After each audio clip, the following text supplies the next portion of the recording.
رسوله النبي الكريم الأمين المكين الرؤوف الرحيم أما بعد فوز بالله من الشيطان الرجيم بسم الله الرحمن الرحيم.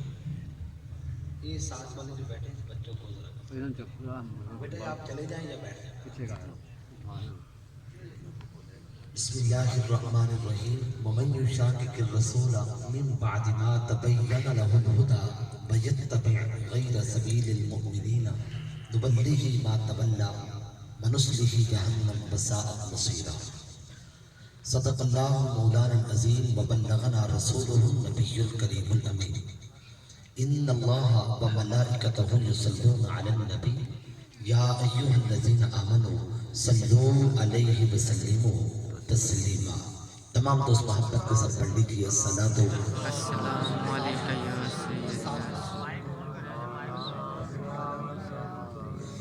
الصلاۃ والسلام علیک یا سیدی یا رسول اللہ وعلی آلک واصحابک یا سیدی یا سید العالمین.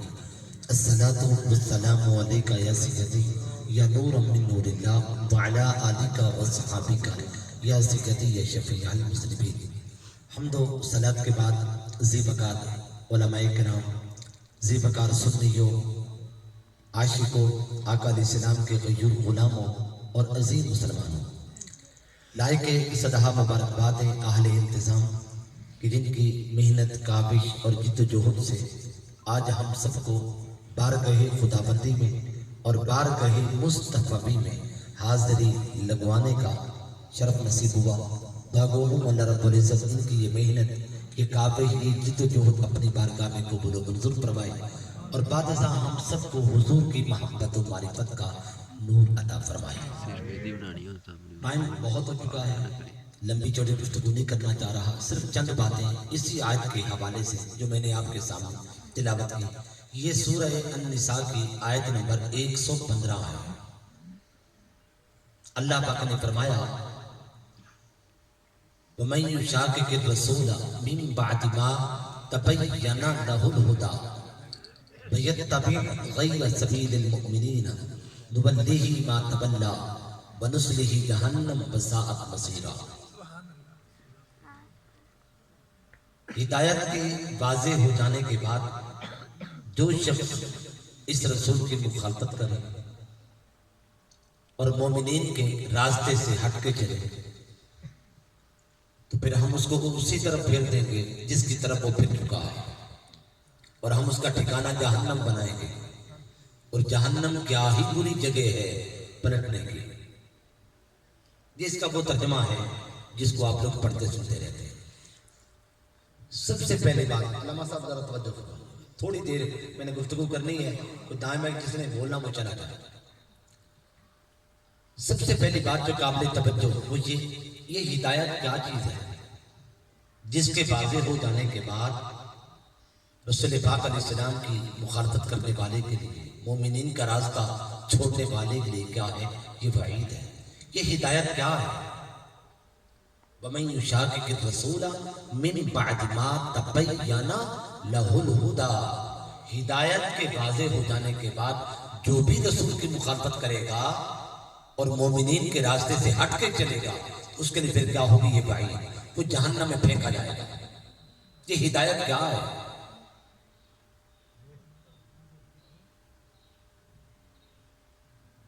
عام طور پہ ترجمہ کرنے والے اس کا ترجمہ یوں کرتے ہیں کہ حق و باطل کے واضح ہو جانے کے بعد جو شخص رسول پاک علیہ السلام کی مخالفت کرے اور مومنین کے راستے سے ہٹ کے چلے تو اس کے لیے یہ وعید ہے. یا کچھ ترجمہ کرنے والے جو بھی ترجمہ کر جاتے ہیں کہ صراط مستقیم کے آ جانے کے بعد جو شخص بھی اس رسول کی مخالفت کرے اور مومنین کے راستے کو چھوڑے اس کے لیے کیا ہے؟ یہ وعید ہے.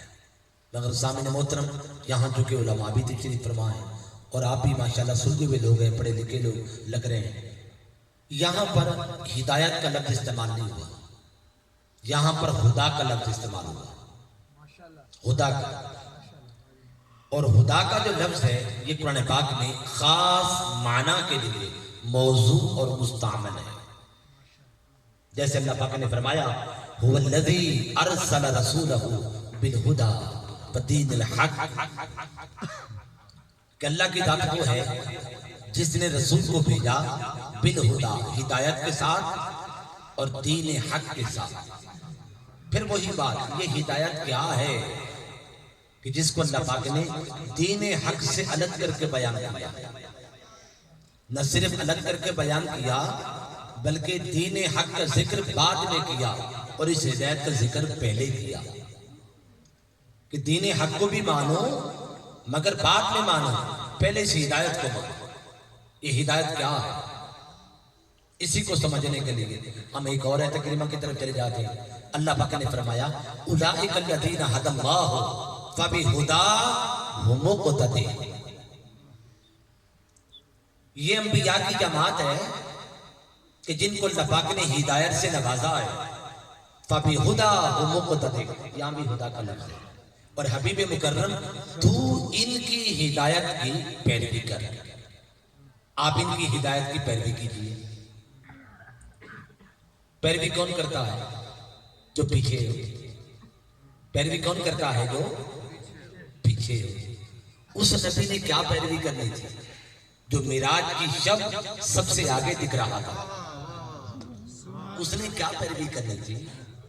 اس نے کیا پیروی کرنی تھی؟ پیروی کرنے والے تو پیچھے تھے. تو پھر اس کا کیا معنی ہے؟ مفسرین کرام فرماتے ہیں یہاں چونکہ خدا کا لفظ استعمال ہوا, معنی یہ ہے کہ یہ انبیاء کی جماعت ہے.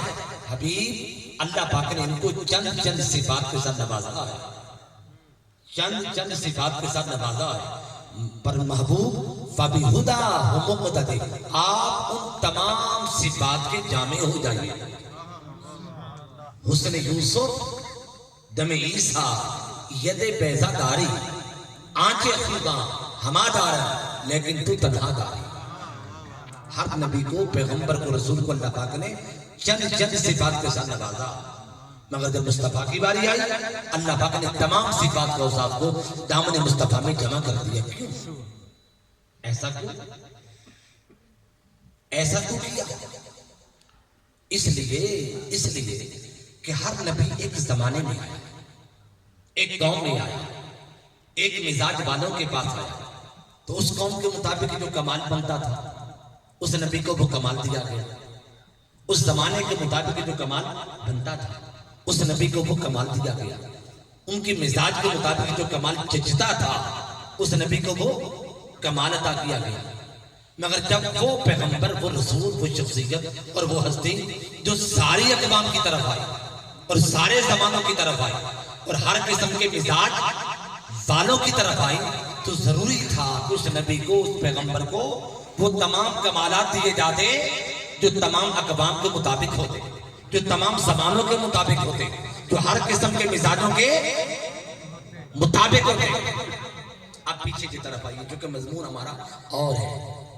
تو اس کا مہدا کا معنی کیا ہوا؟ وہ صفات, وہ اوصاف جو ذات محمدی کے ساتھ مخصوص ہیں. وہ صفات, وہ اوصاف جو ذات حضور کی ذات کے ساتھ کیا ہیں؟ مختص ہیں. اس کا معنی یہ ہو, اب معنی پڑھیے, هو الذی ارسل رسولہ بالہدی ودین الحق. جانتے ہو اللہ کون ہے؟ اللہ وہ ہے جس نے اپنے رسول کو بھیجا. کیسے بھیجا؟ ایسے بھیجا کہ اس نے دین حق مصطفیٰ کو بعد میں دیا, پہلے مصطفیٰ کو صفات کا جامع بنایا. پہلے مصطفیٰ کو صفات کا جامع بنایا. دین حق کو بھی مانو مگر بعد میں مانو, پہلے میرے مصطفیٰ کی صفات کو مانو. اللہ پاک نے فرمایا وَمَن يُشَاقِقِ الرَّسُولَ مِن بَعْدِ مَا تَبَيَّنَ لَهُ الْهُدَىٰ.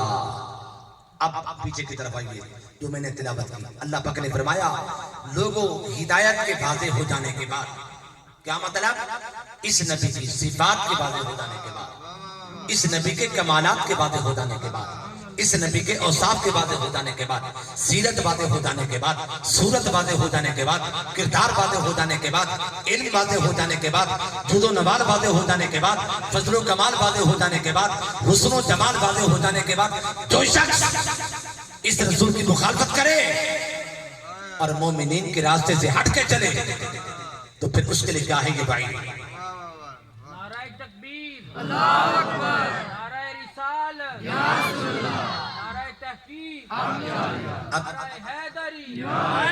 اب یہ بات بڑی قابل، حضور کی صفات واضح ہوگی، کیسے واضح ہوگی؟ کیسے واضح ہوگی؟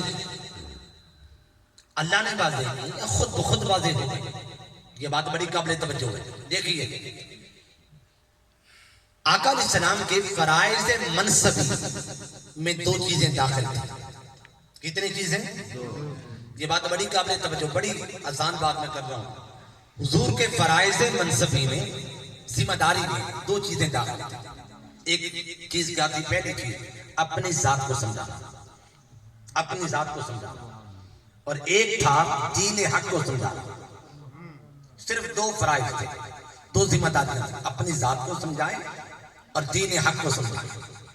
دین حق کو سمجھانا بھی ضروری تھا، مگر دین حق کی بنسبت اپنی ذات کو سمجھانا زیادہ ضروری تھا۔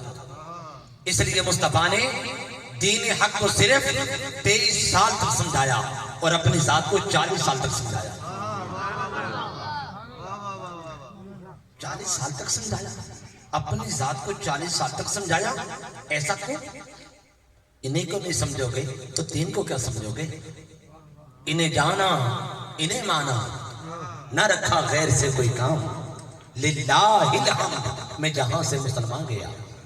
انہیں کو نہیں سمجھو گے تو قرآن کو کیا سمجھو گے؟ انہیں کو نہیں سمجھو گے تو ان کی ہدایات کو کیا سمجھو گے؟ انہیں کو نہیں سمجھو گے تو ان کی تعلیمات کو کیا سمجھو گے؟ ارے جب تم محمد رسول اللہ کو نہیں سمجھو گے تو پھر لا الہ الا اللہ کو کیا سمجھو گے؟ وَمَن يُشَاقِقِ الرَّسُولَ مِن بَعْدِ مَا تَبَيَّنَ لَهُ الْهُدَىٰ کا معنی یہ ہے لوگوں پہلے محمد رسول اللہ کو سمجھو۔ اس بات میں کوئی شک و شبہ نہیں کہ ذات کے اعتبار سے لا الہ الا اللہ پہلے ہے اور محمد رسول اللہ بولیے نا بعد میں ہے۔ اللہ کی ذات پہلے، حضور کی ذات بعد میں۔ وجود کے اعتبار سے لا الہ الا اللہ پہلے اور محمد رسول اللہ، اللہ کی ذات پہلے پائی گئی، حضور کی ذات بعد میں پائی گئی۔ مگر ایمان کے اعتبار سے محمد رسول اللہ پہلے ہے اور لا الہ الا اللہ بعد میں ہے۔ عرفان کے اعتبار سے محمد رسول اللہ پہلے ہے، لا الہ الا اللہ بعد میں ہے۔ علم کے اعتبار سے محمد رسول اللہ پہلے ہے، لا الہ الا اللہ بعد میں ہے۔ معرفت کے اعتبار سے محمد رسول اللہ پہلے ہے، لا الہ الا اللہ بعد میں ہے۔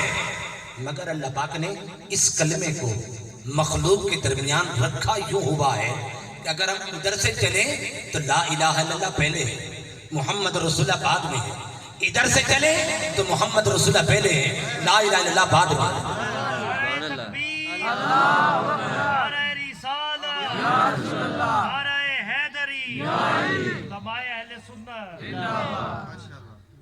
جیسے سورج پہلے ہے، روشنی بعد میں ہے، چاند پہلے ہے، چاندنی بعد میں ہے، دریا پہلے ہے، زبانی بعد میں ہے۔ ادھر سے چلے تو سورج پہلے، روشنی بعد میں، چاند پہلے، چاندنی بعد میں۔ ادھر سے چلے تو روشنی پہلے، سورج بعد میں، چاندنی پہلے، چاند بعد میں۔ بتائیے ہم ادھر سے آ رہے ہیں ادھر سے جا رہے ہیں؟ اور چونکہ ادھر سے جا رہے ہیں نا لہذا محمد رسول اللہ پہلے ہے، لا الہ الا اللہ بعد میں۔ یہی وجہ ہے پوری کائنات میں کوئی ایک مثال بھی نہیں دی جا سکتی ہے کہ کوئی شخص محمد رسول اللہ تک پہنچے بغیر لا الہ الا اللہ تک جا پہنچاؤ۔ جب یہ بات ہے کہ ایمان و عرفان کے اعتبار سے محمد رسول اللہ پہلے ہے، لا الہ الا اللہ بعد میں ہے، علم و معرفت کے اعتبار سے محمد رسول اللہ پہلے ہے، لا الہ الا اللہ، تب یہ بات ہے تو پھر کلمہ تو یوں ہونا چاہیے تھا نا، محمد رسول اللہ لا الہ الا اللہ، کلمہ تو یوں ہونا چاہیے تھا۔ یہ کلمہ الٹ کیوں ہے؟ ہم جو پڑھتے ہیں لا الہ الا اللہ محمد رسول اللہ، ایسا کیوں؟ ہاں اس لیے کہ لا الہ الا اللہ یہ دعویٰ ہے، یہ کیا ہے؟ دعویٰ ہے، اور محمد الرسول اللہ یہ کیا ہے؟ دلیل ہے۔ قد جاءکم برہان من ربکم، تجھے ہم نے دلیل بنا دیا. اور دعویٰ پہلے ہوتا ہے، دلیل بعد میں ہوتی ہے. اس لیے ہم پڑھتے ہیں لا الہ الا اللہ محمد رسول اللہ. شیخ عبدالحق محدث سے دیر بھی نہیں رہا اس حدیث پاک کو لے کے آئے کہ عقائد و جہان اسلام کو جب اللہ پاک نے پیدا فرمایا، حضور کا نور کو پیدا فرمانا چاہا تو اللہ پاک نے فرمایا تھا محمد رسول اللہ. جواباً نور محمدی ظاہر ہوا اور اس نے ظاہر ہو کے کہا لا الہ الا اللہ، اور کہہ کر نور محمدی جلوہ وحدت خدا بندی میں فنا ہو گیا. پھر کیا ہوا؟ پھر اللہ پاک نے فرمایا محمد رسول اللہ. جواباً نور محمدی ظاہر ہوا اور اس نے ظاہر ہو کے کہا لا الہ الا اللہ، اور یہ کہہ کر جلوہ وحدت خدا بندی میں فنا ہو گیا. پھر اللہ پاک نے فرمایا محمد رسول اللہ. جواباً نور محمدی چمکا اور اس نے چمک کر کہا لا الہ الا اللہ کہا، اور پھر جلوہ وحدت خدا بندی میں فنا ہو گیا. ایسا ہوتا رہا جب تک اللہ پاک نے چاہا ایسا ہوتا رہا. مگر اس حدیث پاک سے ایک بات تو مل گئی نا کہ محمد رسول اللہ کہنا سنت خدا کی ہے اور لا الہ الا اللہ کہنا سنت مصطفیٰ کی ہے. لا الہ کہنا سنت کس کی ہے؟ مصطفیٰ کی ہے. قرآن مجید میں بھی ہے قل هو اللہ احد. اب تو کہہ دے اللہ ایک ہے، تو کہہ دے اللہ ایک ہے، تو کہہ دے اللہ کے سوا کوئی معبود نہیں، تو کہہ دے لا الہ الا اللہ، تو کہہ دے. اور ہم کہیں گے محمد رسول اللہ. جب تو کہے گا نا تو یہ تیرا ذکر ہوگا، تو اس کا ذاکر ہوگا. تو کہے گا نا تو یہ تیرا پیغام ہوگا، تو اس کا پیغمبر ہوگا. یہ تیرا کلام ہوگا تو اس کا متکلم ہوگا. یہ تیری دعوت ہوگی تو اس کا داعی ہوگا. یہ تیری ہدایت ہوگی تو اس کا ہادی ہوگا. تو کہہ دے لا الہ الا اللہ، ہم کہیں گے محمد رسول اللہ. تو بھائیو اللہ پاک نے فرمایا لوگو ہم تم پر دو سنتیں مسلط کر رہے ہیں، دو سنتیں تم پر فرض کر رہے ہیں. ایک سنت میری ہے اور ایک سنت میرے مصطفیٰ کی ہے. ان دونوں کو ادا کرنا تم پر ضروری ہوگا. پوچھا باری تعالیٰ پہلے کس کی سنت کو ادا کریں؟ اللہ پاک نے فرمایا میری سنت کو بعد میں رہنے دینا، پہلے میرے مصطفیٰ کی سنت کو پڑھنا، کہنا لا الہ الا اللہ محمد رسول اللہ. جب ہم کہتے ہیں اب ذرا کہیے لا الہ الا اللہ، کہیے نا محمد رسول اللہ کہتے ہیں نا، تو پھر کیا ہوتا ہے؟ لفظ اللہ لفظ محمد کے ساتھ لفظ محمد لفظ اللہ کے ساتھ جڑ جاتا ہے، مل جاتے ہیں، دونوں نام مل جاتے ہیں. اگر ہم یوں کہتے محمد رسول اللہ لا الہ الا اللہ تو کیا ہو جاتا؟ لفظ محمد لفظ اللہ سے جدا ہو جاتا، لفظ اللہ لفظ محمد سے جدا ہو جاتا. اللہ نے فرمایا نا ایسا نہ کرنا کہ میرا نام میرے مصطفیٰ کے نام سے جدا ہو جائے، ایسا نہ کرنا. ارے جس رب کو اپنے نام سے مصطفیٰ کا نام جدا کرنا گوارا نہیں ہے، تو اس رب کو اپنی ذات مصطفیٰ کی ذات سے جدا کرنی کیسے گوارا ہوگی؟ تم ذات خدا سے نہ جدا ہو نہ خدا ہو، اللہ ہی کو معلوم کیا جانیے کیا ہو. الغرض 40 سال تک مصطفیٰ اپنے آپ کو سمجھاتے رہے، اپنے آپ کو دکھاتے رہے، اپنے آپ کو منواتے رہے، اپنے آپ کو پڑھاتے رہے. 40 سال کے بعد جب فریضہ اولین پہلا جو فریضہ تھا نبوت کا وہ پائے تکمیل تک پہنچا تو پھر مصطفیٰ نے دین حق کو سمجھانا شروع کیا، جس کو دیکھ کر نادان یہ سمجھے کہ شاید نبوت اب ملی. وہ تو فریضہ اولین مکمل کر چکے تھے. نادان یہ سمجھے کہ نبوت تو بس 40 سال کے بعد ہی ملی، 40 سال کے بعد ہی ملی. اس نبی کے بارے میں یہ کہہ بیٹھے جس نبی کا فرمان تھا کنت نبیا آدم بین الروح والجسد، میں تو اس وقت بھی نبی تھا جب ابھی آدم روح اور جسم کے درمیان تھے. اس نبی کے بارے میں یہ کہہ بیٹھے جس نبی کا فرمان تھا کنت نبیا آدم بین الماء والطین، میں تو اس وقت بھی نبی بن چکا تھا جب ابھی آدم آب و گل کی منزلیں طے کر رہے تھے. اس نبی کے بارے میں یہ کہہ بیٹھے کہ 40 سال کے بعد نبوت ملی، 40 سال کے بعد نبوت ملی. یہ کہہ بیٹھے جس نبی کے سے پوچھا گیا متا واجبت لکن نبوت، آقا بتا دیجئے کہ نبوت آپ کو لازم کب ہوئی؟ واجبت لازمت ہے، لازمت یہ لازم کب ہوئی؟ لازم کا معنی جانتے ہیں؟ سورج کو روشنی لازم ہے، سورج کو روشنی لازم ہے، چاند کو چاندنی بولیے نا لازم ہے، دن کو اجالا لازم ہے، رات کو تاریکی لازم ہے، پھول کو مہک لازم ہے، موتی کو چمک لازم ہے. لازم کا مطلب یہ ہوتا ہے کہ جس کا لازم ہو اسی کے ساتھ ہی رہے. ایسا کس طرح ہو سکتا ہے؟ سورج ہو روشنی نہ ہو، چاند ہو چاندنی نہ ہو، دن ہو اجالا نہ ہو، رات ہو تاریکی نہ ہو، پھول ہو مہک نہ ہو، موتی ہو چمک نہ ہو، ارے نور مصطفیٰ ہو نبوت نہ ہو. ایسا کس طرح ہو سکتا ہے؟ نبوت مصطفیٰ کو لازم تھی. یہ کہنے والے کہ نبوت 40 سال کے بعد ملی، یہ کہنے والے در حقیقت یہ کہنا چاہ رہے ہوتے ہیں کہ 40 سال کے بعد مصطفیٰ تبلیغ کے قابل ہو گئے.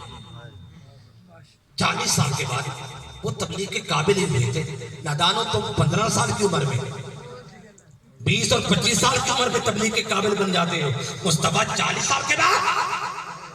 مصطفیٰ کا قصور کیا ہے؟ حضور کا جرم کیا ہے؟ یہ جرم ہے کہ ہمارے آقا ہیں. 40 سال کے بعد مصطفیٰ علیہ السلام نے جب دعوت دی تو پھر جواب میں کیا آیا؟ عداوت آئی. مصطفیٰ نے دعوت دی، جواب میں کیا آئی؟ عداوت. کوہ صفا ہے، قریش کا مجمع ہے.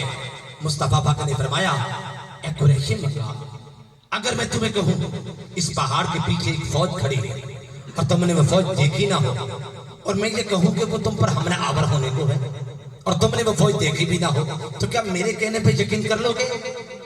کیونکہ وہ 40 سال تک مصطفیٰ کو سمجھتے رہے تھے، پڑھتے رہے تھے، دیکھتے رہے تھے، سنتے رہے تھے، سمجھتے رہے تھے. بولے ہاں ہم آپ کے کہنے پہ یقین کر لیں گے. بھی کیسے کرو گے؟ تم نے تو وہ فوج وہ لشکر دیکھا نہیں ہوگا، میرے کہنے پر بن دیکھے لشکر کو کیسے مانو گے؟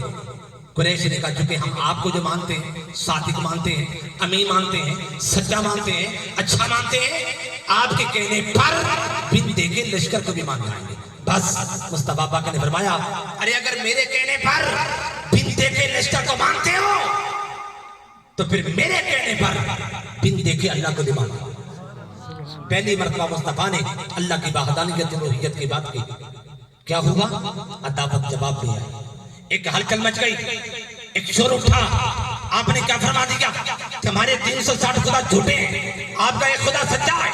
ارے ہمارے 360 خداؤں کے جھوٹے ہونے پر اور آپ کے ایک خدا کے سچے ہونے پر کیا دلیل؟ پہلی مرتبہ مصطفیٰ سے اللہ کی وحدانیت الوہیت پر دلیل طلب کی گئی. اگر آقا علیہ السلام چاہتے سورج کو زمین پہ اتار کر خدا کے وجود پر ثبوت فراہم کر سکتے تھے. اگر آقا علیہ السلام چاہتے چاند کے 2 ٹکڑے فرما کر خدا کے وجود پر دلیل ادا کر سکتے تھے. اگر آقا علیہ السلام چاہتے زمین کا سینہ چیر کر چشمے دریا سمندر بہا کر خدا کے وجود پر دلیل ادا کر سکتے تھے. مگر مصطفیٰ علیہ السلام نے کوئی معجزہ دکھا کر، کوئی کرشمہ دکھا کر خدا کے وجود پر ثبوت ادا نہیں کیا. قریش نے پوچھا اللہ کے ہونے پر اور ایک ہونے پر کیا دلیل ہے؟ مصطفیٰ پاک نے فرمایا فقط لبثت فیکم عمرا من قبلہ افلا تعقلون. ارے خدا کے وجود پر ثبوت طلب کرنے والوں اور خدا کے ہونے اور ایک ہونے کی دلیل طلب کرنے والوں، تم نے خدا کو تو دیکھا نہیں، مصطفیٰ کو تو دیکھا ہے. تم نے خدا کو تو سنا نہیں، مصطفیٰ کو تو سنا ہے. میں نے 40 سال تمہارے اندر گزارے، میرا بچپن تمہارے سامنے ہے، میرا لڑکپن تمہارے سامنے ہے، میری جوانی تمہارے سامنے ہے، میرا شباب تمہارے سامنے ہے، دن اور رات تمہارے سامنے ہے، عبادت تمہارے سامنے ہے، تجارت تمہارے سامنے ہے، غاروں میں جانا تمہارے سامنے ہے، بازاروں میں آنا تمہارے سامنے ہے. ارے میری 40 سالہ کتاب زندگی کا ایک صفحہ اور ایک سطر تمہارے سامنے ہے. ارے خدا کے وجود پر ثبوت طلب کرنے والوں میری 40 سالہ کتابی زندگی کو دیکھو، اگر اس کے اندر کوئی نقص نظر آ جائے، کوئی کمی نظر آ جائے، کوئی عیب نظر آ جائے تو خدا کے وجود کا انکار کر دو، اور اگر محمد مصطفیٰ کی حیات طیبہ ہر قسم کے عیب سے پاک دکھائی دیتی ہے تو پھر مان لو سچا ایک خدا ہے، اس کا رسول محمد مصطفیٰ ہے۔ 40 سال تک اپنے آپ کو سمجھائیے، اپنے آپ کو دکھائیے، اپنے آپ کو پڑھائیے۔ وہ جی 40 سال کے بعد تبلیغ جب کی تو عداوتی تو آئی۔ اعتراض کرنے والے اس انداز سے اعتراض کرتے ہیں، وہ جی نبوت اگر ہوتی تو پہلے سے تبلیغ شروع کر لیتے۔ اگر 40 سال سے پہلے نبوت مصطفیٰ کے پاس ہوتی تو پہلے ہی تبلیغ شروع کر لیتے۔ یہ 40 سال کے بعد کیوں شروع کی؟ نہیں میرے مصطفیٰ تو 40 سال تک اپنے آپ کو سمجھا، اپنے آپ کو دکھا، اپنے آپ کو منوا، اپنے آپ کو پڑھا۔ جب یہ لوگ 40 سال تک تجھے صادق مان جائیں گے، امین مان جائیں گے، سچا مان جائیں گے، اچھا مان جائیں گے، تو 40 سال کے بعد جب یہ تجھے جھٹلائیں گے تو پھر یہ تجھے نہیں جھٹلائیں گے، یہ خود جھوٹے ہو جائیں گے۔ پھر یہ تجھے نہیں جھٹلائیں گے، یہ کیا خود جھوٹے ہو جائیں گے۔ تو 40 سال کے بعد یاد رکھ لیں، حضور کو نبوت نہیں ملی تھی، کیا ملی تھی؟ رسالت ملی تھی۔ کیا ملی تھی؟ رسالت۔ رسالت کہتے ہیں نبی پیغمبر کا نئی شریعت لے کر قوم کی طرف متوجہ ہو جانا۔ یاد رکھ لیں شخصیت محمد مصطفیٰ کے 4 مرحلے۔ کتنے؟ بولیے نا بھائی، تھک گئے آپ؟ شخصیت محمد مصطفیٰ کے کتنے مرحلے ہیں؟ 4 ہیں۔ ایک وقت تھا جب حضور نبی بھی نہ تھے، کیا تھے؟ عبد تھے۔ کیا تھے؟ اب حضور نے خود فرمایا ان اللہ اتخذنی عبدا قبل ان یتخذنی نبیا، کہ مجھے اللہ پاک نے نبی بعد میں بنایا تھا، اس سے لاکھوں اربوں خربوں سال پہلے اپنے پاس عبد بنا کے رکھا ہوا تھا، کیونکہ ابدیت پہلے بھی لی تھی۔ اس لیے ہم کلمے میں کیا پڑھتے ہیں؟ اشہد ان محمدا عبدہ ورسولہ، ابدیت کا ذکر پہلے کرتے ہیں۔ پھر کیا ہوا؟ آدم علیہ السلام کی تخلیق کا وقت آ گیا۔ آدم علیہ السلام کی تخلیق سے کچھ عرصہ قبل اللہ پاک نے مصطفیٰ کو نبوت عطا کر دی۔ کنت نبیا بآدم بین الروح والجسد، ابھی آدم بنے ہی نہ تھے، میں اس زمانے میں نبی بن چکا تھا۔ پھر زمانہ گزرتا گیا، گھڑیاں گزرتی گئی، ساعتیں گزرتی گئی، 12 ربیع الاول کا دن آیا، اللہ پاک نے مصطفیٰ کی ولادت کی، مصطفیٰ کو بشریت دے دی، جسمانیت دے دی۔ پہلے کیا تھے آپ؟ بعد میں کیا بن گئے؟ نبی۔ اور پھر 12 کے دن پھر بشریت بھی مل گئی۔ پھر زمانہ گزرتا گیا، گھڑیاں گزرتی گئی، 40 سال گزرے، پہلی وحی آئی، اقرا بسم ربک الذی خلق، مصطفیٰ کو رسالت مل گئی۔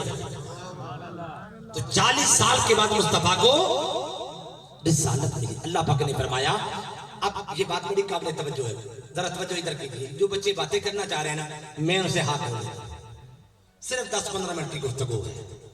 وَمَن يُشَاقِقِ الرَّسُولَ مِن بَعْدِ مَا تَبَيَّنَ لَهُ الْهُدَىٰ وَيَتَّبِعْ غَيْرَ سَبِيلِ الْمُؤْمِنِينَ۔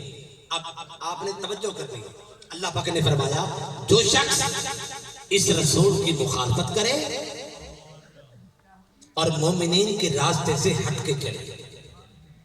مجھے بتائیے، یہ جو اللہ نے 2 باتیں بنا کے پیش کر دی، کیا یہ 2 باتیں تھیں؟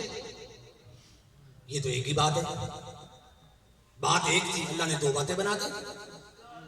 جو رسول کی مخالفت کرے، رسول کی مخالفت کون کرتا ہے؟ وہی کرتا ہے نا جو مومنین کے راستے سے ہٹ کے چلتا ہے، جو مومنین کے راستے سے ہٹ کے چلتا ہے وہ رسول کی مخالفت کرتا ہے۔ جو مومنین کے راستے سے ہٹ کے چلتا ہے وہی تو رسول کی مخالفت کرتا ہے۔ بات تو ایک تھی، ایک بات کو اللہ پاک نے 2 باتیں بنا کے پیش کر دیا۔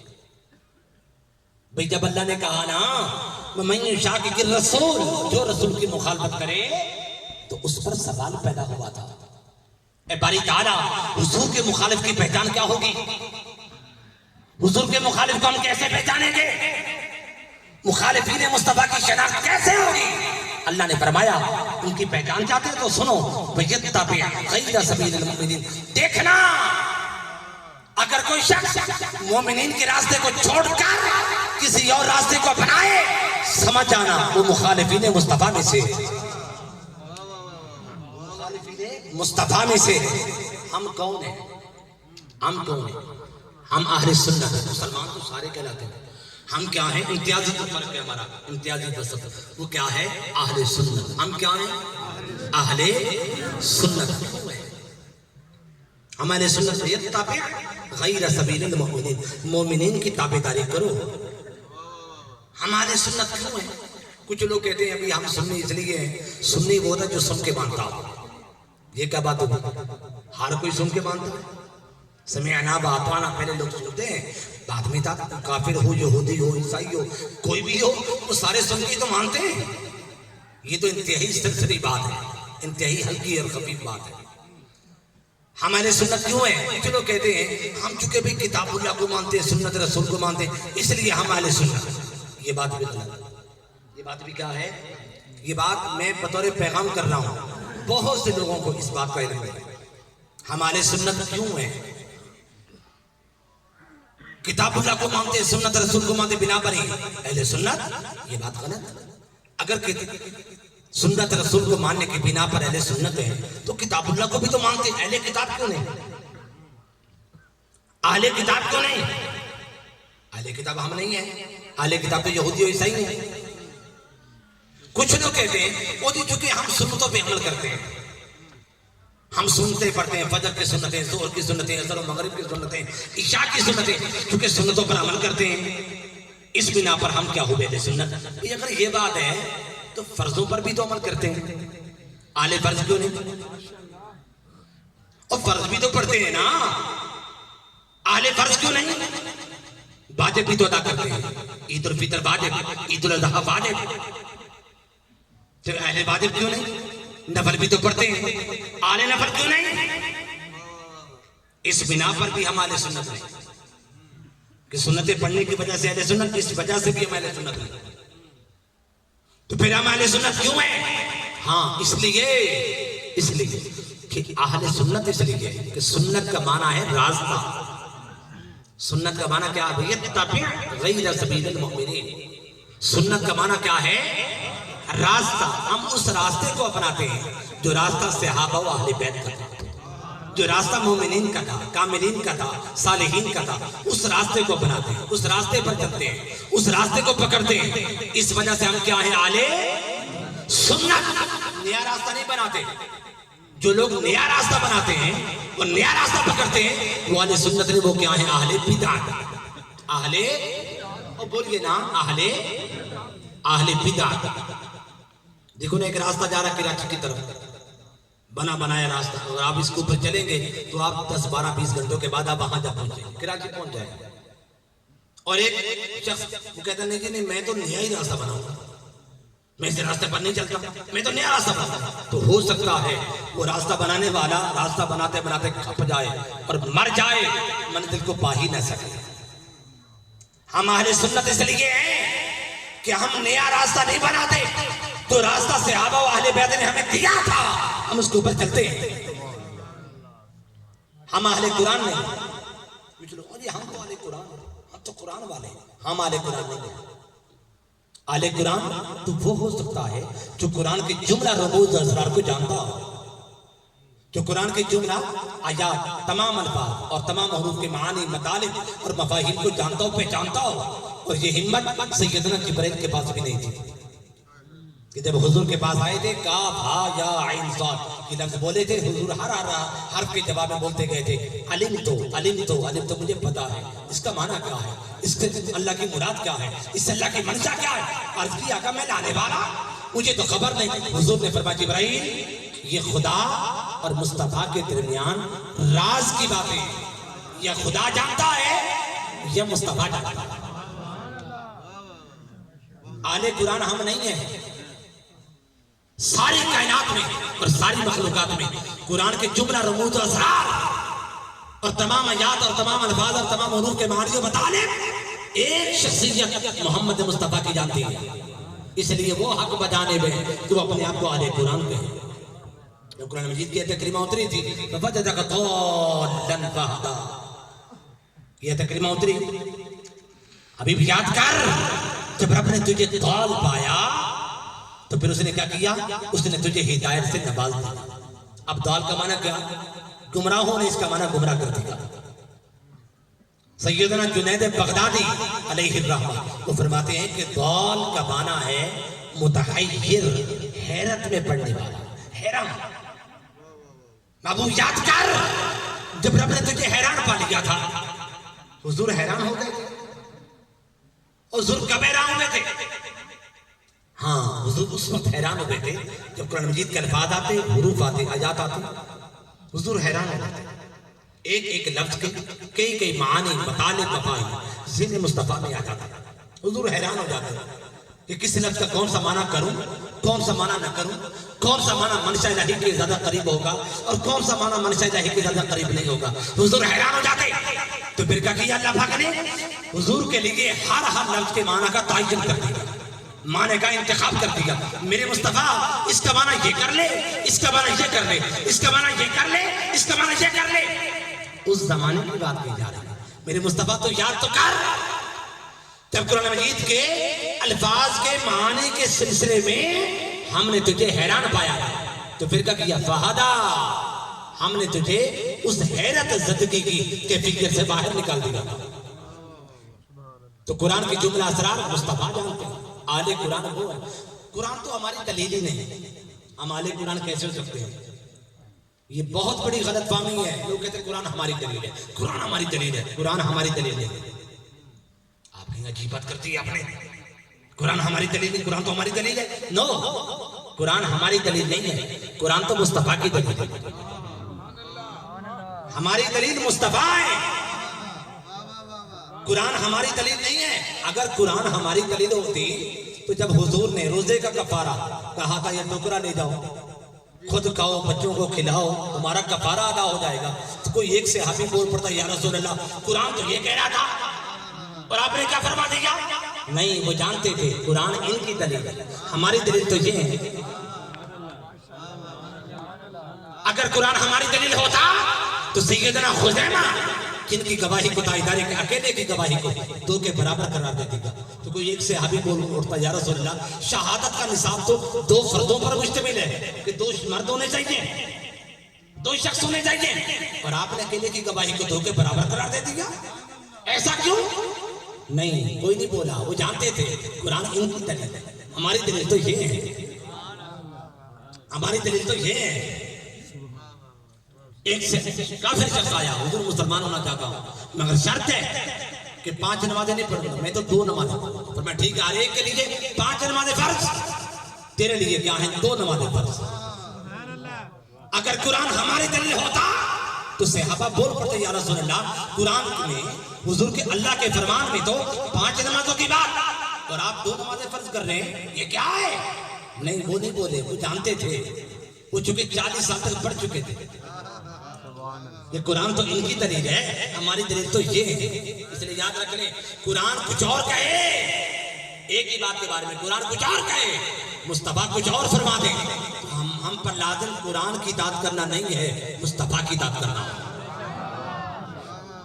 اس لیے ہم اہل قرآن نہیں ہیں، ہم اہل حدیث بھی نہیں. ہم اہل حدیث تو وہ ہو سکتا ہے نا جس کو تمام حدیث یاد ہو، یا کم از کم اتنے حدیث تو یاد ہو نا کہ جن سے شریعت کے احکام ثابت ہوتے ہیں، مستنبط ہوتے ہیں، نکلتے ہیں. اتنے حدیث تو یاد ہو. اور صورت حال یہ ہوتی ہے 10 حدیثیں یاد نہیں ہوتی اور حدیث پاک کی کتاب کو اٹھانے کے ادب و آداب کا پتہ نہیں ہوتا اور کہلاتے ہیں اہل حدیث. ہم اہل حدیث بھی نہیں، اہل قرآن بھی نہیں، ہم اہل فرض بھی نہیں، اہل واجب النفل بھی نہیں. کیوں؟ فرض کی عمر کیا ہے؟ فرض کی بجا آوری ہم پر کب لازم ہوتی ہے؟ جب آپ بالغ ہو جاتے ہیں. بولیے نا، جب آپ بالغ ہو جاتے ہیں. 12 13 سال 14 سال کی عمر میں جب بچہ بچی پہنچتا ہے تو بالغ ہو جاتا ہے. اس سے پہلے فرض تو نہیں ہوتا نا.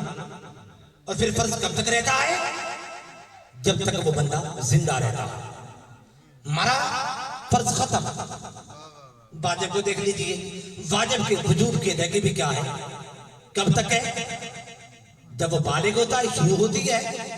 واجب آتا ہے عید الفطر واجب، عید الاضحیٰ کیا ہے؟ واجب، فطر واجب. یہ وجوب کب شروع ہوگا؟ جب وہ بالغ ہوگا. جب وہ مرا تو وجوب ختم. نفل کو دیکھ لیجئے، کیا بچہ پیدا ہوتا 7 ہی نفل پڑھنا شروع کر دیتا؟ نہیں، سوجھ بوجھ آتی ہے کچھ عرصے کے بعد. 8-10 سال کی عمر میں دیکھتا ہے کہ یہ نماز کیسے پڑھتے ہیں، اور نماز میں کیا پڑھا جاتا ہے، سوجھ بوجھ آتی ہے تو نفل پڑھنا شروع کرتا ہے. یعنی کچھ عرصے کے بعد، کچھ وقفے کے بعد وجہ سے پھر جا کے وہ نفل پڑھتا ہے. اور پھر نفل کب تک؟ جب تک وہ زندہ رہتا ہے. یہی بات ہے نا، فرض واجب اور نفل کی یہی عمر ہے نا. مگر یاد رکھ رہے سنت، ہم اہل سنت ہیں. سنت کی ذرا صورتحال دیکھیے. انسان پیدا ہوتا ہے سنت شروع ہو جاتی ہے. انسان زندگی گزارتا ہے سنت ساتھ رہتی ہے. معاملہ طے کرتا ہے سنت ساتھ رہتی ہے. انسان مر جاتا ہے سنت ساتھ رہتی ہے. انسان جنت میں چلا جاتا ہے سنت ساتھ رہتی ہے. کیسے؟ پیدا ہوگا تو پیدا ہونا سنت، نہایا کپڑے پہنے، نہانا کپڑے پہننا سنت، معاملات طے کیے، حق ادا کیے، سارے عمل سنت، کاروبار کیے، عبادات کیے، سارے عمل سنت. زندگی گزارتا گزارتا بڑھ گیا، وفات پانا سنت. مومن ہونے کے ناطے سے جنت میں گیا، جنت میں جانا سنت، اور پھر جنت میں جا کے ہمیشہ رہا، ہمیشہ رہنا سنت.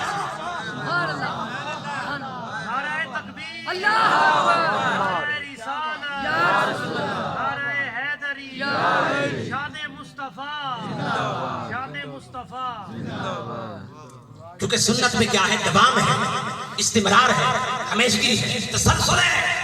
اس لیے کیا ہے؟ ہم اہل سنت. اہل فرض نہیں ہے، اہل واجب نہیں ہے، اہل نفل بھی نہیں ہے. اور پھر سن لیجیے، کچھ لوگ کو جلوس نکال دیا، حضور کی آمد کا جلسہ کر لیا، یہ تو بدعت کر لی، اہل بدعت ہو گئے. نو، ہم اہل بدعت بھی ہیں. اہل بدعت بھی ہم، بولیے نا، ڈر کے بارے نہ کہیں، بالکل یقین کامل کے ساتھ ہم اہل بدعت بھی ہیں. ہمیں بدعت کہنے والے، اہل بدعت کہنے والے خود بدعت ہی کرتے ہیں. اور حدیث ہمارے لیے پڑھتے ہیں کلو بدعت ضلالہ، کلو بدعت ضلالہ. کہ ہر نیا کام کرنے والا کیا ہے؟ گمراہ ہے. یہ چونکہ نیا کام کر دیا یہ گمراہ ہو گئے. یہ حدیث ہمارے لیے پڑھتے ہیں اور حدیث کا ترجمہ غلط کرتے ہیں. اس حدیث کو یاد رکھ لیں. یہ حدیث تو آپ نے سنی ہوگی، کلو بدعت ضلالہ. اس کا ترجمہ کیا کیا جاتا ہے کہ ہر نیا کام کرنے والا کیا ہوتا ہے؟ گمراہ ہوتا ہے. یاد رکھ لیں، آج اس بات کو پلے باندھ لیں.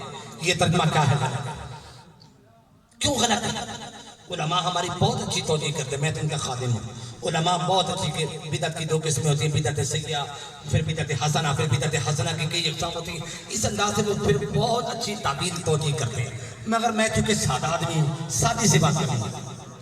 کیا کلو بدعت ضلالہ کا معنی کیا ہے؟ دلالت، گمراہی. حضور نے یہ لفظ بولا. یاد رکھ لیں، گمراہی کا تعلق کام کے ساتھ نہیں ہوتا، عقیدے کے ساتھ. کوئی برے سے برا کام بھی کہتا رہے، کرتا رہے، دن بھر قتل و غارت کرے، ظلم کرے، زیادتی کرے، چوری کرے، ڈکیتی کرے، اس کو لوگ فاسق و فاجر کہتے ہیں. یہ فاسق ہے، یہ فاجر ہے، یہ گنہگار ہے. بے دین تو نہیں کہتے، بد دین تو نہیں کہتے نا، گمراہ تو نہیں کہتے. گمراہ کب کہتے ہیں؟ جب اس کا عقیدہ غلط ہو جاتا ہے. گمراہی کا تعلق کام کے ساتھ نہیں ہوتا، گمراہی کا تعلق کس کے ساتھ ہوتا ہے؟ عقیدے کے ساتھ ہوتا ہے. لہذا یاد رکھ لیں، اس حدیث پاک کا یہ معنی نہیں ہے کہ ہر نیا کام کرنے والا گمراہ ہے. اس کا معنی یہ ہے کہ ہر نئے عقیدے والا گمراہ ہے. حضور نے لفظ بولا ہے کلو بدعت ضلالہ، دلالت، گمراہی کا تعلق کام کے ساتھ تو ہوتا ہی نہیں. گمراہی کا تعلق تو عقیدے کے ساتھ ہوتا ہے. لہذا معنی یہ نہیں ہے کہ ہر نئے کام کرنے والا کیا ہے؟ گمراہ. یہ معنی نہیں ہے. معنی یہ کہ ہر نئے عقیدے والا گمراہ ہے. کام نیا ہو، عقیدہ پرانا ہو تو اہل سنت. جہاز پہ جا بیٹھا، ٹرین پہ سفر کر لیا، موبائل کا استعمال، کام نئے ہیں، کام تو نئے ہیں مگر چونکہ عقیدہ پرانا ہے اس لیے اہل سنت. اور ادھر لمبی ساری داڑھی بھی رکھ لی ہو، بڑی ساری پگڑی بھی باندھ لی ہو، ہاتھ میں تسبیح لوٹا بھی ہو، تبلیغ بھی کرتا پھر رہا ہو، کام پرانا ہو، عقیدہ نیا ہو جائے تو پھر اہل سنت نہیں، اہل بدعت. سمجھ آ رہی ہے آپ کو؟ کام کیا ہو؟ نیا ہو، عقیدہ کیا ہو؟ پرانا. پھر بھی بھی اہل سنت، اور کام پرانا بھی ہو، لمبی داڑیاں بھی ہو اور بڑی بڑی پگڑیاں بھی ہوں، کام پرانے ہوں مگر عقیدہ نیا ہو جائے تو اہل سنت نے کیا ہے؟ اہل بدعت۔ اللہ پاک نے فرمایا وَيَتَّبِعْ غَيْرَ سَبِيلِ الْمُؤْمِنِينَ، مومنین کی پیروی کرنا، آل بیت کی صحابہ کی پیروی کرنا، صالحین کاملین کی پیروی کرنا۔ آج بڑے لوگ ایسے ہیں، ہوتے بد مذہب ہیں، بد عقیدہ ہیں، کہلاتے ہم بھی اہل سنت ہیں، ہم بھی اہل سنت ہیں، ہم بھی اہل سنت ہیں۔ بھئی نام بدلنے سے کام نہیں چلے گا، یوں تو تم سید بھی ہو، مرزا بھی ہو، افغاں بھی، سبھی کچھ ہو، بتاؤ کہ مسلمان بھی۔ امام العارفین امام تستری علیہ الرحمہ فرماتے ہیں، امام تستری علیہ الرحمہ فرماتے ہیں کہ بل لم یرا ولایت الرسول فی جمیع احوالہ لم یجد حلاوت السنہ، کہ جو شخص اپنے جملہ احوال میں حضور کو اپنا ولی و وارث نہیں سمجھتا، وہ جو چاہے کر لے، اس کو سنت کا فیض نہیں مل سکتا۔ عقیدہ درست کرنا پڑے گا، اہل سنت کہلانے سے کوئی اہل سنت نہیں بن جائے گا، عقیدہ درست کرنا پڑے گا۔ امام جعفر صادق سے کہا گیا حضور یہ کیا ماجرا ہے؟ آج کل اہل بدعت جو ہیں وہ بھی اہل سنت کہلا رہے ہیں، اب ہم کیسے پہچان کریں؟ گھر والوں سے پوچھا گیا اہل سنت کی پہچان کیسے کریں؟ بدعتی ہوتے ہیں، بد مذہب بد عقیدہ، اور کہتے ہیں ہم بھی اہل سنت، ہم بھی اہل سنت، پہچان کیسے کریں؟ امام جعفر صادق نے فرمایا اگر یہ ایسی صورتحال ہو جائے تو پھر دیکھنا کثرت کے ساتھ صلاۃ و سلام مصطفیٰ کی ذات پہ کون پڑھتا ہے۔ جو کثرت کے ساتھ مصطفیٰ کی ذات پر صلاۃ و سلام پڑھے بس وہ اہل سنت ہے، اور جو صلاۃ و سلام پڑھنے سے کترائے اور گھبرائے سمجھ لو وہ کیا ہے؟ اہل بدعت ہے۔ اللہ پاک نے فرمایا یتبع غیر سبیل المؤمنین، مومنین کی پیروی کرنا، مومنین کی پیروی کرنا، یہ نہیں کہا کہ رسول کی پیروی کرنا۔ اس مقام بڑی قابل توجہ بات ہے۔ ہمارے بھائی ہیں، دوست، بہت ہی گہرے دوست، ہمارے بھائی محمد امین صاحب، شکریہ ان کا کہ یہاں تشریف لے کے آئے، اور میں ان کو دیکھ رہا تھا، بہت خوش ہو رہا تھا کہ میں تو پہلے آ کے گھبرا رہا تھا کہ یہاں کوئی اپنا تو نظر نہیں آ رہا جو واقف کار ہو، ماشاءاللہ۔ تو یہ نہیں کہا کہ رسول کی پیروی کرنا، یہ نہیں کہا، کیا کہا؟ یتبع غیر سبیل المؤمنین، مومنین کے راستے کو چھوڑنے سے بچنا، مومنین کی پیروی کرنا، ان کا راستہ کہیں چھوڑ نہ دینا۔ یہ نہیں کہا کہ رسول کی پیروی کرنا۔ کیوں نہیں کہا؟ کیوں نہیں فرمایا؟ اس لیے نہیں کہا کہ کچھ ایسی چیزیں بھی ہیں جو سنت صحابہ اور سنت اہل بیت کے اندر تو مل سکتی ہیں، سنت رسول میں نہیں مل سکتی۔ اب آپ کہیں گے اچھی بات کر دی آپ نے، سنت رسول میں تو ہمیں چیزیں ملے نا، اور سنت صحابہ میں مل جائے، سنت اہل بیت میں مل جائے، ایسا کیسے ہو سکتا ہے؟ ہاں ہو سکتا ہے اور ہوا ہے۔ کیسے؟ اللہ نے فرمایا وَتُعَزِّرُوهُ وَتُوَقِّرُوهُ، اس نبی کی تعظیم کرنا، اس نبی کا ادب کرنا، اور حد سے بڑھ کے ادب کرنا۔ قانون دے دے گا، آپ اس قانون پہ عمل کر کے کون حضور دکھائیں گے؟ بتائیے نا، حد سے بڑھ کے ادب کرنا، کیا حضور خود بتائیں گے میرا ادب حد سے بڑھ کے ایسے ہے؟ حضور بتائیں گے یا صحابہ بتائیں گے؟ حضور بتائیں گے یا اہل بیت بتائیں گے؟ مصطفیٰ نے قانون دیا لا یؤمن احدکم حتی یکون احب الیہ من والدہ وولدہ والناس اجمعین، کہ سب سے بڑھ کر مجھ سے محبت کرنا، اگر ایسا نہیں کرو گے تو کامل مومن نہیں بنو گے۔ سب سے بڑھ کر حضور سے محبت کر لیں گے، قانون تو مصطفیٰ نے دے دیا، تو کیا عمل کر کے حضور خود بتائیں گے؟ یہ عمل کہاں سے ملے گا؟ سنت صحابہ سے، سنت اہل بیت سے۔ وہ جی چلو ان کا عقیدہ درست ہے مگر عمل میں تو کمزوری ہے نا، اہل سنت عمل میں تو کیا ہے؟ کمزوری ہے نا۔ عقیدہ اگرچہ درست ہے مگر یاد رکھ لیں عقیدے کی درستگی عمل کی کمزوری کو ظاہر کر دے گی۔ عقیدہ درست ہوگا، عمل کمزور بھی ہوگا، تو عقیدے کی درستگی عمل کی کمزوری کو ختم کر دے گی، مٹا دے گی۔ مگر عمل کی بہتات بھی، عمل کی کثرت بھی، اور عقیدہ ہوا کمزور تو پھر عمل کی کثرت عقیدے کی کمزوری کو زائل نہیں کر سکے۔ اس پر صرف دو حدیثیں 2 منٹوں میں۔ ایک حدیث پاک مشکات کی کتاب القصاص، سیدنا فاروق اعظم اس حدیث پاک کو روایت کرتے ہیں۔ ہمارے زمانے میں ایک شخص تھا جس کا نام تھا عبداللہ، اس کا کام کیا تھا؟ ہر روز صبح سویرے نہا دھو کر حضور کے پاس آ کے بیٹھا تھا. جب دیکھتا حضور پریشان ہیں، گھبرائے ہوئے ہیں لوگوں کے احوال سن سن کر، تو کوئی چٹکلا کوئی لطیفہ سنا کے حضور کو خوش کر دیتا. چونکہ نیا نیا مسلمان ہوا تھا، شراب بھی نہیں حرام ہوئی تھی، ابھی شراب کو چھوڑنے کی عادت چونکہ ابھی بنی نہ تھی، تو کبھی کبھی غلطی سے شرابی پی لیتے. ایک دن ایسا ہوا تھے صحابی، ایک دن ایسا ہوا کہ شراب پی رکھی، نشے میں مستغرق تھے، حضور کے پاس آئے. حضور نے فرمایا کوڑے لگاؤ. شراب کی سزا کوڑے لگاؤ. جب کوڑے لگائے جانے لگے تو فاروق اعظم نے یا کسی اور صحابی ان کو گالی دے دی. بھائی لانا تھا تم پر، ادھر حضور کے پاس آ کے بیٹھتے بھی ہو، محبت کا اظہار بھی کرتے ہو، اور ادھر پھر شرابیں بھی پیتے ہو. کسی نے گالی دے دی، لعنت کی. تو آقا علیہ السلام تک جب آواز پہنچی تو حضور جلال میں آ گئے. حضور نے فرمایا لا تلعنوہ فإنہ یحب اللہ ورسولہ، اس پر لعنت مت کرو، یہ تو اللہ اور اس کے رسول کا سچا محب ہے. گناہگار ہے، بدکار ہے، شرابی ہے، کیونکہ حضور سے محبت کرتا ہے. حضور کیا کہتے ہیں؟ یہ تو سچا مومن ہے، یہ تو صاحب ایمان ہے، یہ تو اللہ اور اس کے رسول کا سچا محب ہے. ایک حدیث ہے، ایک اور حدیث ہے، سن لیجیے. آخری بات، مسند ابی یعلا شریف باب فضائل سیدنا صدیق اکبر، یہ حدیث ہے کیا ہے موجود ہے، اور آپ نے شاید سنی بھی ہو.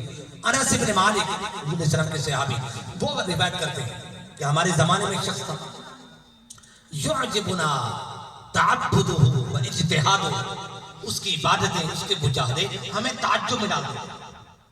اتنا عبادت گزار تھا کہ ہم صحابہ ہو کر بھی اس سے بڑے متاثر تھے، حیران تھے کہ دن رات صبح و شام عبادت میں مصروف اور مست رہتا. ایک دن کیا ہوا، رسول پاک علیہ السلام جلوہ فروز تھے. ہم نے حضور کو اس کا واقعہ کہا، یا رسول اللہ وہ جو فلاں شخص ہے اور بڑا عبادت گزار ہے، آپ اس کو جانتے ہیں؟ حضور نے فرمایا میں اس کو نہیں جانتا. یہ کون فرما رہا ہے؟ وہ نبی فرما رہا ہے جس نے فرمایا قرب قیامت جو لشکر جہاد کریں گے میں ان کے ناموں کو جانتا ہوں، ان کے باپوں کے ناموں کو جانتا ہوں، ان کے سواریوں کے رنگوں کو جانتا ہوں. وہ نبی فرما رہا ہے، نبی نہیں میں تو اس کو جانتا ہوں. انس بن مالک کہتے ہیں ہم نے صفات بیان، یا رسول اللہ اس کا یہ لقب، اس کی یہ صفت مشہور ہے، آپ نہیں جانتے؟ تو فرمایا نہیں میں اس کو جانتا ہوں. فرماتے ابھی ہم باتیں کر ہی رہے تھے، اتنے میں وہی شخص دور سے آتا ہوا دکھائی دیا.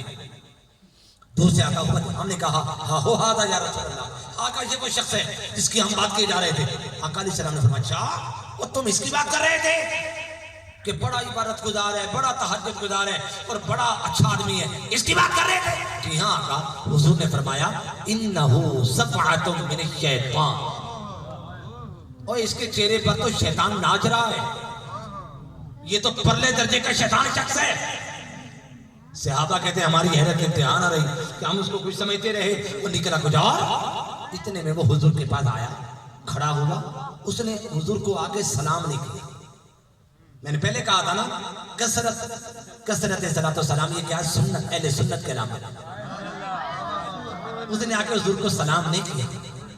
پھر کیا ہوا، کچھ دیر کھڑا رہا، پھر مڑ کے پشت پھیر کر حضور کی طرف چل پڑا. جاتے ہوئے بھی اس نے سلام نہیں کیا، سلام سے پہلے حضور کو سلام ہی نہیں کیا، چلا گیا. حضور نے فرمایا من یقتلہ، اسے قتل کون کرے گا؟ اسے قتل کرنے کون جائے گا؟ حضرت سیدنا ابو بکر صدیق، کیونکہ یہ باب ہے باب فضائل سیدنا صدیق پر، مسند ابی یعلا شریف کتاب ہے. اور مزید اگر آپ نے حوالے دیکھ رہے قبلہ کی جو کتاب ہے ہاں اس کے اندر بھی موجود ہے، کئی کتابوں کے اندر موجود ہے. تو یہ میں جاتا ہوں تلوار لی، تلوار کو سونت کر اس کمرے میں جا داخل ہوئے جس میں وہ مہبی عبادت تھا، نماز پڑھ رہا تھا، بڑی رقت کے ساتھ خشوع و خضوع کے ساتھ وہ نماز کے اندر کیا مصروف ہے. آپ نے قتل کرنا چاہا، دل میں خیال آیا کہ حضور کا فرمان ہے کہ نماز پڑھنے والے کو تم نے قتل نہیں کرنا. حضور کا فرمان، یہ سوچ کے واپس آ گئے. حضور نے فرمایا ماں ابی بکر، وہ ابو بکر کیا کر کے آئے ہو؟ عرض کیا کہ وہ تو نماز پڑھ رہا تھا، اور آپ کا فرمان عالی شان ہے کہ نماز پڑھنے والے کو قتل نہیں کرنا. میں چھوڑ کے واپس آ گیا. حضور نے پھر فرمایا من یقتل، اسے قتل کون کرے؟ حضرت عمر کھڑے ہو گئے، آقا میں جاتا ہوں تلوار کو سونپ کے وہاں جا پہنچے، دیکھا وہ نماز سے فارغ ہو چکا ہے، رو رو کر گریا زاری گاہو زاری تضرن کے ساری ہاتھ پھیلا پھیلا کر اٹھا کر دعائیں مانگ رہا ہے۔ قتل کرنا چاہا، دل میں خیال آیا ابو بکر ہوا افضل منی، ابو بکر ہوا افضل منی، ابو بکر تو مجھ سے بھی افضل ہے، وہ یہ کام وہ نہ کر سکے تو میں کیسے کروں؟ یہ سوچ کر واپس آ گئے۔ حضور نے پھر پوچھا ماں عمر، وہ عمر کیا کر کے آیا ہو؟ عرض کیا کہ وہ تو میں قتل کرنا چاہ ہی رہا تھا مگر دل میں خیال آ رہا تھا ابو بکر تو تجھ سے بھی افضل ہے، کہیں امتحان نہ ہو، میں واپس آ گیا۔ حضور نے پھر فرمایا کہ چلو اسے قتل کون کرے گا؟ علی شیر خدا کھڑے ہو گئے، آقا میں تو پھر اس کو قتل کر کے آؤں، قتل کر کے آؤں۔ حضور نے فرمایا علی انتا ان ادرکتا ہو، تو قتل کر لے گا اگر تو نے اس کو وہاں جا کے پا لیا۔ علی شیر خدا فرماتے ہیں میں جب وہاں گیا وہ وہاں سے نکل چکا تھا، وہاں تھا ہی، واپس آ گئے۔ حضور نے پوچھا، عرض کیا کہ وہ تو وہاں تھا ہی نہیں اس لیے وہ بچ گیا۔ حضور نے فرمایا آج اگر یہ شخص اس مقام پر مارا جاتا اور قتل کر دے جاتا تو سنو قیامت تک مختلف امتی رجلان، دو شخص بھی میری امت کے آپس میں نہ لڑتے۔ ابھی سر سے باقی پہلی بات تو یہ ہے کہ آج جتنے اختلافات ہیں، فرقہ واریت ہے، تفرقہ و انتشار ہے، یہ صرف انہی لوگوں کی وجہ سے ہے جو صلاۃ و سلام سے دور ہیں، جن کی ساری تبرائیاں کیا ہیں؟ عبادت کے لیے تو ہوتی ہے مگر مصطفیٰ کے تعلق کے لیے نہیں ہوتی، مصطفیٰ کے تعلق کو اہمیت نہیں جو لوگ دیتے ہیں۔ یہ سارے کے سارے فرقہ واریت اور تفرقہ و انتشار کا باعث اور سبب وہ لوگ ہیں۔ ایک بات تو یہ، اور دوسری بات جو خاص طور پہ میں کرنا چاہ رہا تھا کہ دونوں حدیثوں کو ملائیے۔ ایک طرف کیا ہے، انسان گناہگار ہے، شرابی ہے، بدکار ہے، برا ہے، لیکن حضور سے محبت کرتا ہے۔ حضور کیا فرماتے ہیں؟ یہ ہمارا ہے، یہ ہمارا ہے، کیونکہ حضور کی ذات کے ساتھ اس نے تعلق گہرا کر رکھا ہے، حضور کے پاس آ کے بیٹھتا ہے، محبت کرتا، اگرچہ عمل میں کمزوری سے مگر چونکہ عقیدہ درست ہے اس وجہ سے وہ کیا حضور نے کہا یہ کامیاب ہے۔ اور دوسری طرف کیا ہے؟ عبادت کی کثرت، عبادت کی بہتات، اتنی زیادہ عبادت کہ صحابہ کرام، انس بن مالک کہتے ہیں یوجبنا تعبدہ و اجتہاد، اس کی عبادتیں، اس کی ریاضتیں ہمیں تعجب میں ڈال دیتی کہ صحابہ کرام یہ بتاتے ہیں، مگر حضور کیا فرماتے ہیں؟ انہو صفات من الشیطان، یہ تو شیطان ہے۔ تو پتہ کیا چلا؟ ایمان کا مرکز حضور کی ذات، ایمان کا منبع مصطفیٰ کی ذات، ایمان کا سرچشمہ مصطفیٰ کی ذات، جس کا تعلق ذات مصطفیٰ کے ساتھ قائم ہوگا وہ کامیاب و کامران ہوگا، اور جس کا تعلق ذات مصطفیٰ سے قائم نہیں رہے گا اور وہ یہ چاہے کہ خدا سے تو ربط کٹ جائے، مصطفیٰ سے تو ربط کٹ جائے، خدا سے جڑ جائے، یاد رکھ لو وہ پاگل ہے، وہ مغالطے میں خدا تک جب بھی کسی کی رسائی ہوئی وہ بات تو پہلے مصطفیٰ کے ہوئی، جو مصطفیٰ کا ہے خدا اسی کا ہے، جو مصطفیٰ کا نہیں وہ خدا کا نہیں۔ بقول اعلیٰ حضرت بخدا خدا کا یہی ہے در، کون سا؟ در مصطفیٰ، یہی ہے در، نہیں اور کوئی مفر مکر، جو وہاں سے ہو یہی آگے ہو، جو یہاں نہیں وہ وہاں۔ اللہ تعالیٰ سے دعا ہے اللہ پاک ہماری یہ کابل کی محنت جت جو اپنی بارگاہ میں قبول و منظور فرمائے اور ہم سب کو اس کی جزائے خیر اور جزائے وافر نصیب فرمائے۔ وما علینا الا البلاغ۔